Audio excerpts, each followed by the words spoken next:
Assalamualaikum warahmatullahi wabarakatuh. Salam. Salam dan bahagia Bapak dan Ibu guru hebat. Senang sekali hari ini saya berkesempatan untuk mewawancarai kepala sekolah saya, yaitu Bapak Ahmad Apandi SPD MPD sebagai kepala sekolah SDN 0239 tempat saya bertugas saat ini. Dalam hal ini saya sedang melaksanakan tugas saya sebagai calon guru penggerak angkatan 9 dari Kabupaten Indragiri Riau, yaitu tugas demonstrasi kontekstual tentang pengambilan nilai-nilai kebajikan dalam kepemimpinan.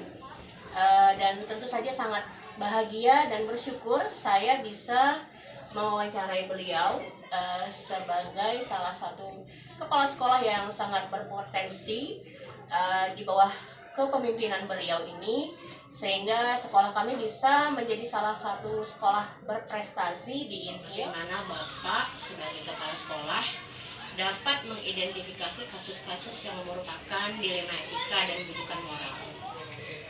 Baiklah, terima kasih. Assalamualaikum warahmatullahi wabarakatuh. Hal ini saya juga terima kasih. Hari ini merupakan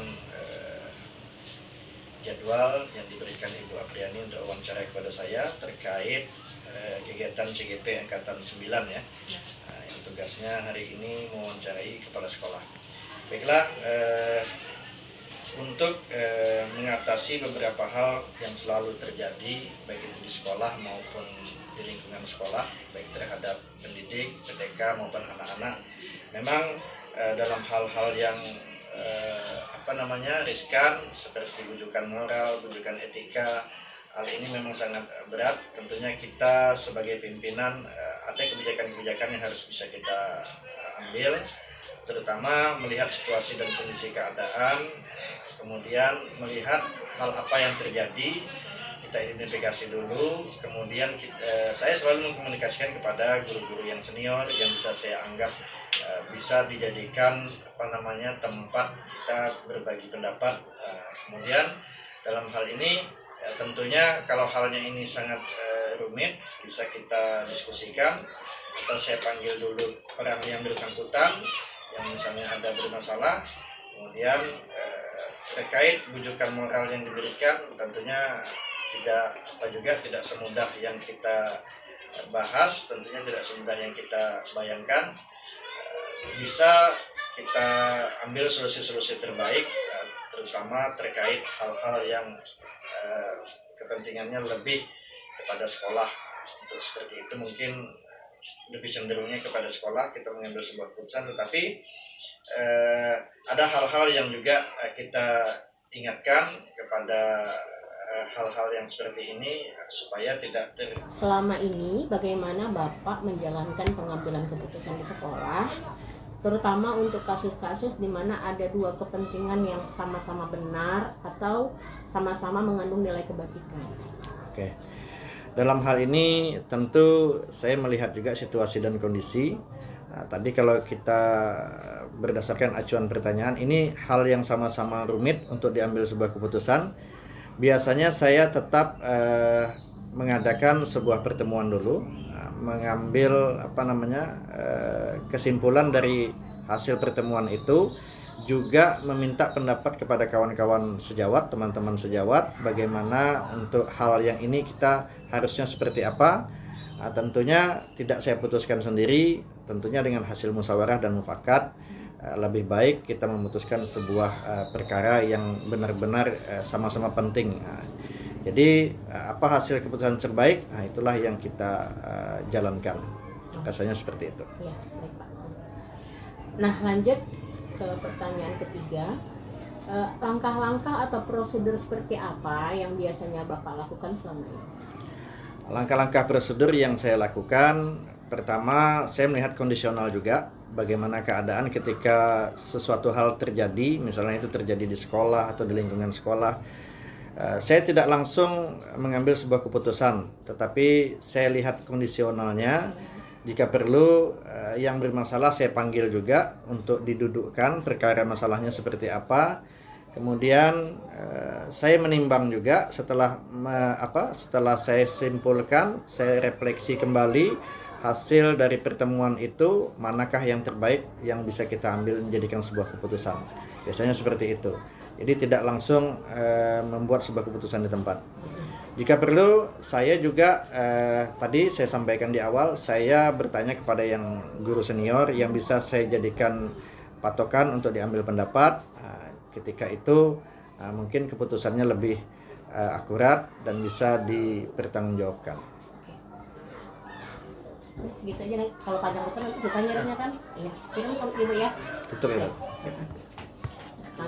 Iya, Kak. Bu yang makasih. Lanjut, pertanyaan keempat.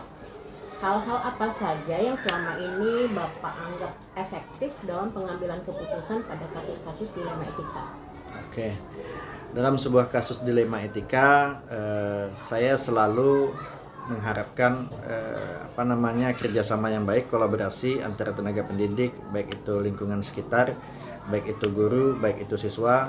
Tentunya ada beberapa hal yang harus kita dudukkan, terutama kalau di sekolah itu ada pembantu kepala sekolah yang saya dudukkan ibaratnya sebagai wakil-wakil kepala sekolah, yang saya kasih tugas sesuai dengan tupoksinya. Misalnya tadi kasih kurikulum, bukan kasih kurikulum, maksudnya waka kurikulum. Misalnya waka kesiswaan, tentunya sudah ada tugas-tugas yang saya berikan kepada mereka yang sesuai dengan tupoksinya. Kemudian juga tenaga pendidik di sekolah, baik itu operator, TU dan segala halnya yang juga sudah saya arahkan sehingga kegiatan di sekolah maupun kegiatan-kegiatan yang menyangkut dilema etika bisa teratasi dengan efektif. Selanjutnya apa nih Pak tantangannya selama ini dalam pengambilan keputusan pada kasus-kasus dilema etika ini? Ya. Kalau tantangan memang terutama terhadap bujukan-bujukan ini sangat berat, datu godaan-godaan juga sangat berat, terutama dalam hal keinginan-keinginan yang tidak bisa dipenuhi. Jadi ini merupakan idealisme kita juga, mungkin dari sebagai pimpinan individu, sehingga kita harus bisa menahan terhadap apa yang diinginkan oleh pelaku misalnya atau tenaga pendidik atau siapa saja yang berusaha mempengaruhi, membujuk kita dalam niat mungkin ingin hal-hal yang negatif, tetapi tentunya kita juga harus bisa mawas diri, menyikapi hal ini dengan baik, bagaimana menentukan arah yang lebih baik, tentunya untuk kepentingan hal-hal yang lebih positif. Kalau ke arah yang negatif mungkin insya Allah itu bisa dicoba diatasi dengan hal-hal dibincangkan, dikomunikasikan dengan baik, kemudian kita ambil sebuah kebijakan yang sangat efektif sehingga tidak menyinggung perasaan satu dengan yang lainnya. Lanjut pertanyaan ke-6. Apakah Bapak memiliki sebuah tata cara atau jadwal tertentu dalam sebuah penyelesaian kasus dilema etika? Apakah Bapak langsung menyelesaikan di tempat atau memiliki sebuah jadwal untuk menyelesaikannya dalam bentuk prosedur atau seperti apa kira-kira? Oke. Dalam kasus dilema etika biasanya saya tidak langsung memutuskan di tempat. Saya lihat dulu situasinya seperti apa. Contoh hal-hal yang misalnya krusial, ini contoh kita berikan contoh hal terhadap anak kita yang mungkin ada bermasalah. Biasanya saya panggil dulu guru kelasnya, kemudian saya tanya latar belakang orang tuanya seperti apa. Kemudian jika perlu nanti kalau terbentur orang tuanya juga akan kita panggil, kita pertemukan, kita dudukkan, kita bincangkan sehingga keputusan bisa diambil setelah kita ketemu titik masalahnya di mana. Biasanya seperti itu. Berarti ada step by stepnya Pak ya. Iya. Lanjut yang ke-7, adakah seseorang atau mungkin faktor-faktor apa yang selama ini mempermudah atau membantu Bapak dalam pengambilan keputusan dalam kasus-kasus dilema etika ini? Iya. Kalau dalam hal itu biasanya salah satunya saya tetap melibatkan waka kurikulum, waka kesiswaan dalam hal untuk berbagi pendapat, minta bagaimana kita menghadapi apabila ada masalah-masalah tertentu. Kemudian jika perlu juga kita libatkan guru-guru yang ada atau PTK yang ada, warga sekolah dalam hal ini kita bentuk rapat untuk mengambil sebuah keputusan atau kebijakan yang memang halnya tentu positif untuk kebaikan sekolah. Oke Pak. Nah terakhir dari semua hal yang sudah Bapak sampaikan tadi, pelajaran apa yang Bapak petik dan pengalaman Bapak dalam mengambil keputusan dilema etika ini yang bisa diceritakan? Oke, untuk sebuah pengalaman, memang dalam hal kepemimpinan kebetulan saya memimpin di sekolah yang lumayan besar, muridnya yang lumayan banyak, kita ada 18 rombel, kemudian guru kita lebih kurang 30-an, lebih mungkin 30 juga. Jadi hal ini memang sangat berat, terutama kita harus memahami karakter. Jangankan kita memahami karakter orang lain, tentu kita juga memahami karakter kita sendiri, sehingga bagaimana kita bisa menempatkan posisi kita dengan orang lain agar hal ini bisa sejalan, terutama dalam memahami berbagai macam karakter guru.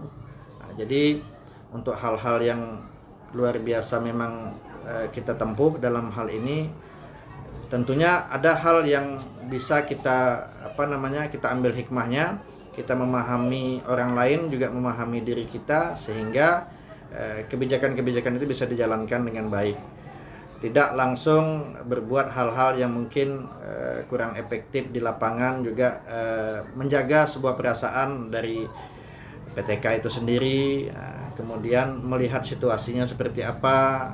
Ini banyak hal-hal yang harus kita pertimbangkan dalam mengambil sebuah kebijakan dan keputusan terkait juga dengan dilema etika itu sendiri. Baik Pak, terima kasih untuk wawancaranya hari ini.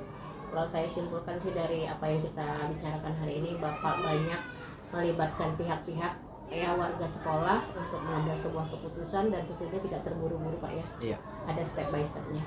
Baik, saya ucapkan terima kasih untuk Bapak atas waktunya, dan tentu saja ini menjadi sebuah pembelajaran baru juga buat saya. Saya berharap kedepannya Bapak sukses selalu, sehat selalu, dan menjadi berkah juga ilmunya yang Bapak berikan kepada saya. Amin. Ya, terima kasih Pak. Assalamualaikum warahmatullahi wabarakatuh. Waalaikumsalam warahmatullahi wabarakatuh. Tidak ada pas ya. Assalamualaikum warahmatullahi wabarakatuh. Salam dan bahagia. Senang sekali hari ini saya akan melaksanakan wawancara dengan seorang kepala sekolah. Jadi video ini diambil dalam rangka untuk memenuhi tugas saya sebagai CGP Angkatan 9 dari Kabupaten Indragiri Hilir tahun 2023-2024. Jadi dalam modul 3.1 tentang pengambilan keputusan berbasis nilai-nilai kebajikan sebagai pimpinan, khususnya saya akan mewawancarai salah satu kepala sekolah yang sangat menginspirasi bagi saya dan sebuah kebanggaan juga buat saya bisa mewawancarai beliau, ya, Bapak Dedi Yunasri. Apa kabar? Alhamdulillah sehat. Gimana Bu kabarnya? Sehat, alhamdulillah. Ya, jadi beliau ini adalah salah satu kepala sekolah yang mewakili Kabupaten Indragiri Hilir, khususnya dalam kegiatan kepala sekolah berprestasi, yaitu sebagai kepala sekolah dedikatif peringkat pertama dari Provinsi Riau. Oke, Pak Dedi, kita mulai dengan pertanyaan pertama ya. Jadi selama ini bagaimana Pak Dedi dapat mengidentifikasi kasus-kasus yang merupakan dilema etika atau bujukan moral?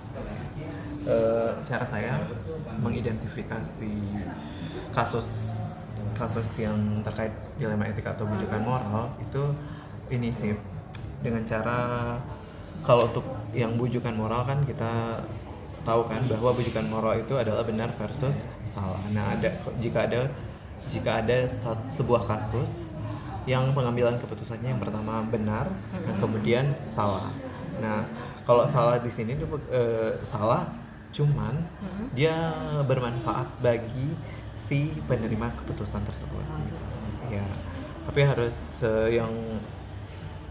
yang saya gunakan adalah asas kebermanfaatan sih. Asas kebermanfaatan. Kalau misalnya rujukan moral tadi kebermanfaatannya bagi siswa banyak, berarti itu yang saya gunakan. Yang kalau misalnya dilema etika tadi itu juga berdasarkan asas kebermanfaatan. Tadi kan benar versus benar. Nah kalau misalnya mana yang paling manfaatnya besar, itulah yang diambil keputusannya. Jadi lebih diutamakan asas kebermanfaatan. Iya, asas kebermanfaatan. Oke. Baik, untuk pertanyaan kedua, selama ini bagaimana Anda menjalankan pengambilan keputusan di sekolah Anda? Terutama untuk kasus-kasus di mana ada dua kepentingan yang sama-sama benar atau sama-sama mengandung nilai kebajikan. Baik, kalau saya sih yang seperti yang saya sampaikan tadi itu kan yang saya lakukan adalah asas kebermanfaatan dan juga keadilan. Kayak misalnya masalah PIP gitu, misalnya kan. Iya, masalah PIP. Nah kalau PIP itu kan kadang-kadang ada yang dapat misalnya di antara dua peserta didik saya ini, yang satu ini dia menurut saya agak lebih ini kan, lebih apa namanya itu ya, lebih mampu daripada si A nih, lebih mampu daripada si B. Nah untuk misalnya di tahun ini yang dapat si A gitu, si B nggak dapat. Itu biasanya saya ini didiskusikan dulu kan, tapi tetap karena misal berdasarkan peraturan si A ini dapat, kadang didahulukan yang si B. Walaupun misalnya di apa namanya itu ya, di buku tabungannya kan itu atas nama si A kan. Tapi yang dapat tetap si B dulu karena asas kebermanfaatan. Bukan berarti ini nggak dapat gitu. Ini tetap gitu. dapat. Tapi kan pada akhirnya sama-sama kedua-duanya dapat gitu. Berdasarkan prinsip ini juga sih. Keadilan gitu ya. Keadilan itu kan bukan berarti sama gitu kan. Iya. Tapi kita memperhatikan ininya, penerimanya. Oke. Baik. Selanjutnya, langkah-langkah atau prosedur apa yang biasa Pak Dedi lakukan selama menjabat sebagai pemimpin di sekolah? Biasanya saya selalu menggunakan formula PARE ya. Ada planning, actuating, reflecting, sama evaluating. Nah kalau planning itu ada perencanaan kan, ada perencanaan di setiap apapun yang kita ambil gitu. Ada perencanaannya, kemudian ada pelaksanaan, kemudian ada refleksi dari yang kita ambil, dari keputusan yang kita ambil, kita refleksi apakah keputusan yang kita ambil ini sudah benar-benar apa namanya itu ya, benar-benar sesuai gitu atau benar-benar. Kita lanjut ke pertanyaan selanjutnya ya. Selama ini hal-hal apa saja yang Bapak Dedi anggap efektif dalam pengambilan keputusan dalam kasus-kasus dilema etika?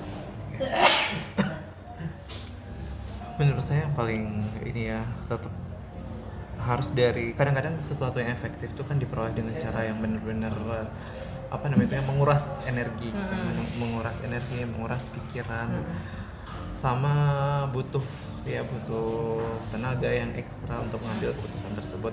Dan yang paling penting adalah kolaborasi. Itu yang paling penting yang harus kita ingat gitu.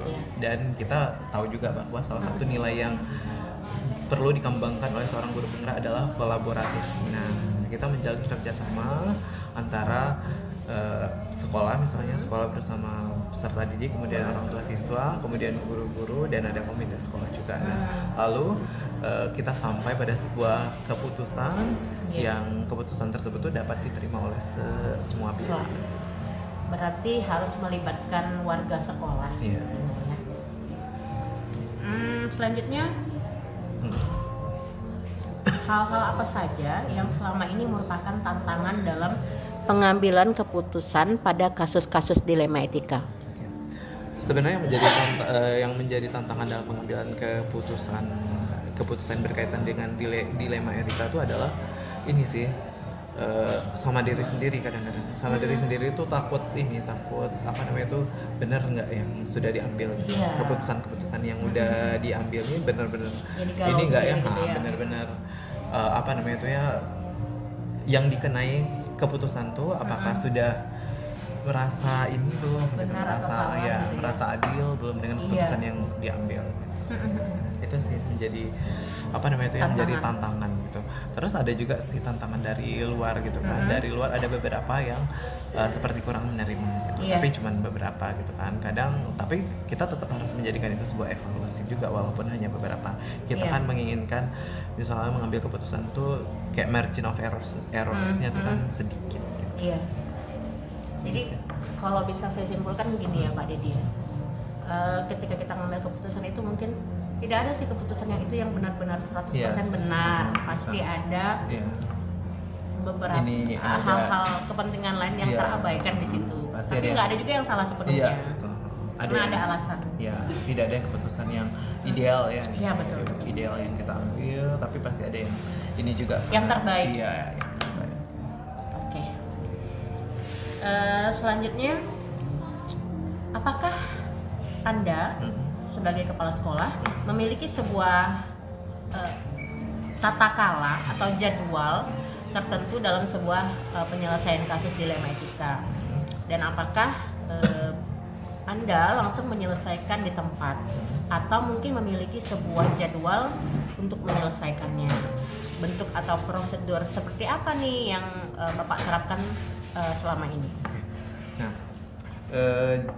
jadwal-jadwalnya kayak misalnya tadi yang saya bilang, saya menggunakan formula PARE kan, planning gitu. Planning ada perencanaan untuk menyelesaikan. Nah, perencanaan untuk menyelesaikannya itu biasanya nggak terlalu lama juga kan. Misalnya hari ini harus dilaksanakan, dipikirkan gitu perencanaan apa yang harus dilakukan dalam mengambil keputusan. Iya. Kemudian pelaksanaan itu kan tentu keputusan apa yang harus diambil. Nah, setelah saya melakukan ini diskusi juga ya, diskusi dengan warga sekolah, baru diambil keputusan yang menurut kami itu keputusan yang terbaik.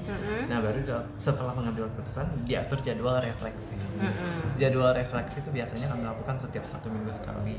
Nah, kemudian untuk jadwal evaluasi itu biasanya kami lakukan setelah 1 bulan. Oke. Berarti dalam pengambilan keputusan itu juga tidak serta-merta Tidak serta-merta. kita langsung ngambil keputusan gitu ya Pak Didi. Jadi Tapi ini ada juga sih kasus-kasus yang memang Butuh. benar-benar kita harus ngambil dalam Waktu waktu cepat. hari itu gitu. Tapi kalau kasus-kasus seperti penilaian, kita kan penilaian untuk peserta didik kan itu harus butuh waktu juga kan. Ada perencanaan kayak tadi, perencanaan tuh kan kita berkolaborasi sama guru-guru untuk mengenai penilaian, mengenai peserta didiknya, wajar nggak mereka mendapatkan nilai Iya. seperti itu. Nah, kemudian berujung pada keputusan itu kan merupakan sebuah pelaksanaan dari perencanaan kita tadi. Nah, kalau misalnya kita udah yakin memberikan nilai segitu sama peserta didik kita, baru kita nanti kalau misalnya ada yang protes kan tentu kita ada refleksi gitu. Betul. Kan. Kayak misalnya ada orang tua, ini biasanya peserta di anak saya nih selalu dapat nilai 100 dan segala macamnya, mereka protes kan. Nah, itu kita refleksi kalau memang itu tuh Kalau ada. ada. Iya, kalau ada salah. Nah, setelah kita mendapatkan setelah kita melakukan refleksi, baru kita melakukan evaluasi. Minimal evaluasi itu 2 minggu sekali. 2 minggu sekali ya. Oke. Berarti disesuaikan dengan kasus-kasusnya juga ya. Iya. Oke. Ini pertanyaan ke-7. Adakah seseorang atau faktor-faktor apa yang selama ini mempermudah atau membantu Anda dalam pengambilan keputusan dalam kasus-kasus dilema etika? Pastinya yang membantu adalah ini sih teman-teman saya ya. Teman-teman saya di SD Negeri 007 Panglima Raja, guru-guru ya.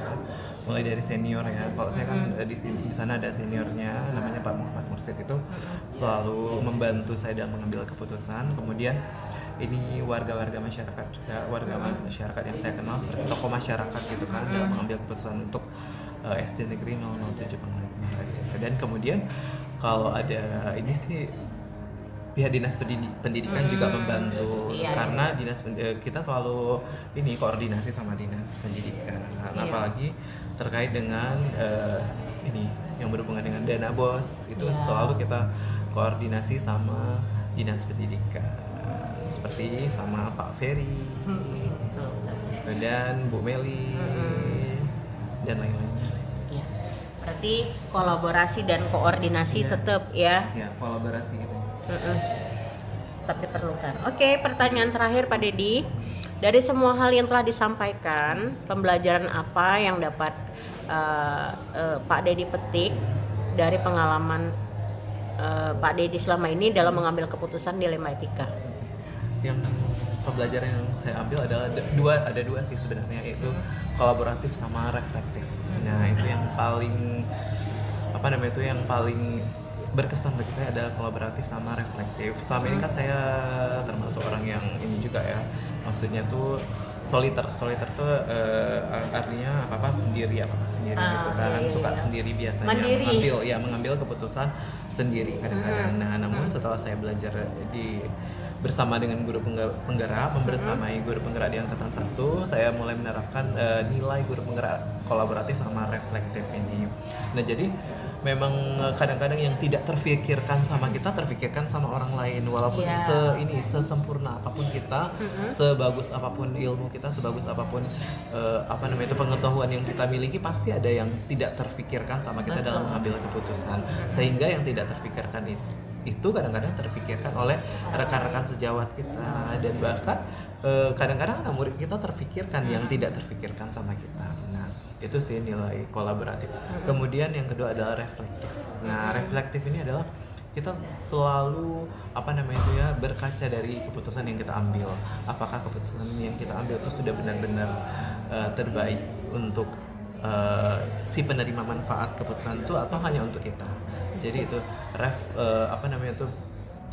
kita terus memperbaiki apapun yang kita lakukan, terutama berkaitan dengan dilema etika ini. Nah, kita harus benar-benar berfokus pada dua nilai tersebut, kolaboratif dan reflektif. Oke, terima kasih Pak Dedi atas waktunya yang hari ini, dan saya sendiri sebagai calon guru penggerak banyak mengambil pelajaran dari pengalaman yang diceritakan oleh Pak Dedi dalam wawancara singkat ini.